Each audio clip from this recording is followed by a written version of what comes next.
के पक्ष में जाता नजर आ रहा है और कांग्रेस पार्टी जो लगातार यहां पर संघर्ष कर रही है उससे जुड़ी एक बहुत बड़ी खबर आ रही है। इस बीच कांकेर नगर पालिका में बीजेपी की जीत हुई है। बहुत बड़ी खबर आपको बता रहे हैं कांकेर से। कांकेर नगर पालिका में भारतीय जनता पार्टी की जीत हुई है। बड़ी खबर, और लगातार आप तक सबसे पहले नतीजे भी पहुंचा रहे हैं लगातार, क्योंकि काउंटिंग का सिलसिला जारी है और कांकेर से खुशखबरी भारतीय जनता पार्टी के लिए है। इस पर एक रिएक्शन जल्दी से लेना चाहूंगी मैं। अरुण कौशिक जो उम्मीदवार है, लूंगी, लेकिन अरुण कौशिक क्योंकि जीते हैं उस पर एक रिएक्शन किरण जी, और इस पूरे मामले पर प्रतिक्रिया लें उससे पहले किरण जी आपके पास आए उससे पहले एक बात जानकारी अपने दर्शकों को दे दें कि भारतीय जनता पार्टी के उम्मीदवारों की जो टैली थी वो टैली अब लॉक होना शुरू हो गई है, क्योंकि जो बढ़त थी वो अब परिणामों में परिवर्तित होने लगी है। कांकेर नगर पालिका को भारतीय जनता पार्टी के उम्मीदवार अरुण कौशिक ने जीत लिया है और ये जीत का जो सिलसिला है बोदरी नगर पालिका में भारतीय जनता पार्टी आगे चल रही है। और साथ ही बड़ी खबरों पर लगातार हम बने हुए। कांकेर नगर पालिका में भारतीय जनता पार्टी की जीत, अरुण कौशिक की जीत है और यहां पर उम्मीदवार वो बनाए गए थे और बोदरी में अब से कुछ ही देर में परिणाम स्पष्ट हो जाएंगे। किरण जी प्रतिक्रिया। मैं फिर यही कहना चाहूंगी कि 13 माह पहले जिस छत्तीसगढ़ की जनता ने भरोसे के साथ भाजपा की सरकार को सत्ता में लाया था वो भरोसा बरकरार रहा है। और लोकसभा की बात कर ले और इस चुनाव की भी बात कर ले तो मुझे लगता है कि 13 माह के जो कार्यकाल में हमने जो भी अपना रिपोर्ट लेके जनता के बीच में गए, जनता ने उसे स्वीकारा है और जो 13 माह पहले जनता ने भरोसा दिलाया था वो भरोसा अब भी बरकरार है।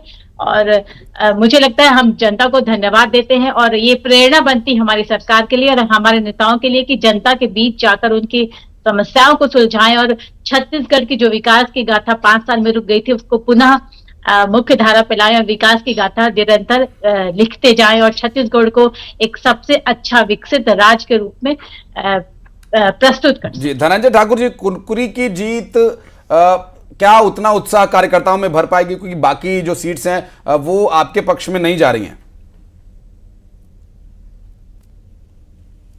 मैंने पहले जिक्र किया है क्योंकि उसी जिला से मुख्यमंत्री जी हैं, हाँ वही सीएम है, वही सुपर सीएम है। मुझे आपको बता दें, मैं इस बात को कोई गुरेज नहीं है कि कुनकुरी नगर पंचायत में जीत के लिए पूरे प्रशासन को ताकत झोंक दिया गया था। यहाँ तक स्थिति ये थी कि कांग्रेस के प्रत्याशी को प्रचार करने से भी रोका जा रहा था। हाँ। जिस प्रकार से वहाँ पे सरकारी तंत्रों का दुरुपयोग किया, वहाँ पे पैसों काली कमाई का गंगा बहाने की कोशिश किया गया, जिस प्रकार से प्रलोभन देने काम किया, आज परिणाम है। हाँ। मैं इस बात को पूरे जिम्मेदारी से कह रहा हूँ, कुनकुरी क्षेत्र में हारना भारतीय जनता पार्टी का इस सरकार की नाकामी को उजागर करता है। दूसरी बड़ी बात, आप 2014 के बाद के जो नगर पंचायत चुनाव देखे, नगर पालिका के चुनाव देखे, तो मैं भी आपके चैनल में देख रहा था, नीचे जो डाटा चल रहा था, अभी 33 के परिणाम बीजेपी के पक्ष में आए और 10 के परिणाम नगर पंचायत नगर पालिका कांग्रेस के पक्ष में आए।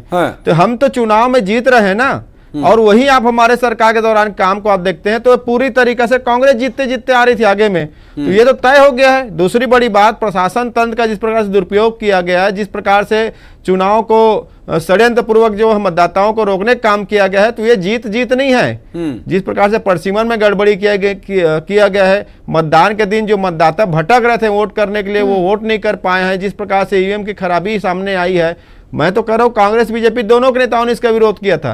तो ये जीत को आप ये बोल के भारतीय जनता पार्टी खुश हो रही कि उनके कामों पर मुहर है, ये उनके कामों पर मुहर नहीं है, ये षड्यंत्र के तहत ये जीता गया हुआ है, षड्यंत्र के तहत जीता गया चुनाव है। प्रदेश की जनता मतदान करती तो भाजपा की स्थिति खराब थी। कुनकुरी के अलावा देवभोग नगर पंचायत में भी कांग्रेस की जीत हुई है।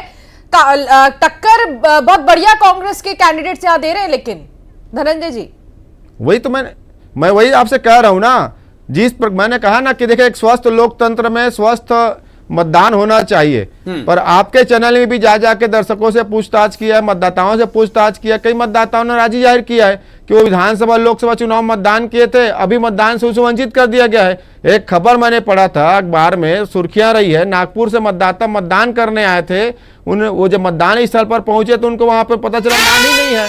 एक बड़ी खबर आ रही है बोदरी नगर पालिका से, एक बड़ी खबर आ रही है कांकेर से भी।